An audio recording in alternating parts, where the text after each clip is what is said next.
Masculine logic. What is it, and why are we lacking it so hard today?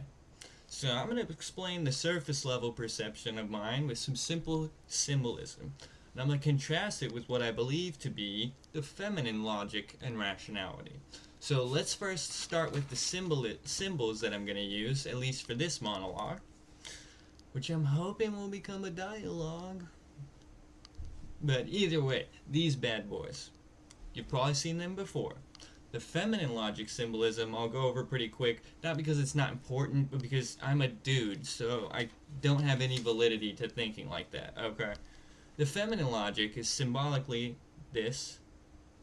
The loop represents the logic itself, and with feminine energy, it splits a single process into three different ways: the societal narrative, personal empathy, and then the purpose. And all of those end up affecting the conclusion. They go on concurrently at the same time. Now, I'm not going to go too deep again because I'm not a woman. This is just my pure observations.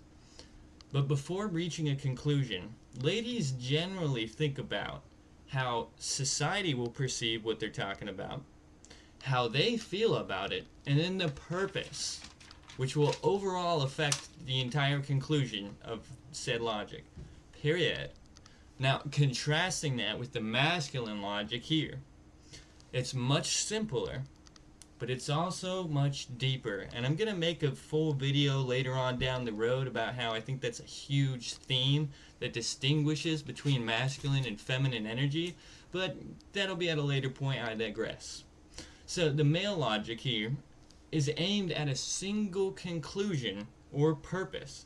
And I don't want to preach to you out here, but I think it's very dangerous when that purpose is anything other than for God's glory. But if you want to, think about it in terms of money as the purpose, and you'll see what I'm talking about too. But either way, so our masculine logic is wrapped around, in this case, our principles, which could be interpreted as the basic rules which shape and ultimately manifest our present worldview.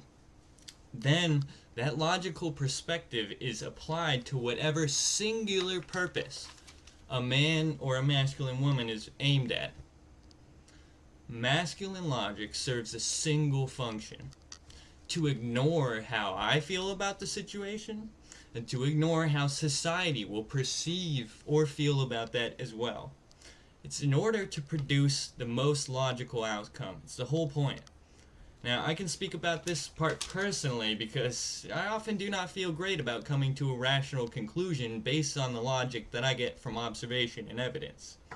Facts do not care about your feelings, or mine, nor does a real man's logic. That's literally the whole point. It also illustrates the fact, to me, that men need to be around other sharp men. Because we all have different perspectives, we all have different principles and worldviews. So logically, this singular process can result in a very different range of conclusions. And they're all rationally and reasonably sound or valid. Just like Proverbs 27:17 says, "Iron sharpens iron, so one man sharpens another." If you enjoyed this video, give me a like, subscribe, and maybe at some point we can both become as strong as steel, okay? If you have any questions, support and encouragement, or doubts, disagreements, or just plain hate, hit me up in the comment section down below. Last but not least, eat good and drink some good water today, boys. Have a great rest of your day.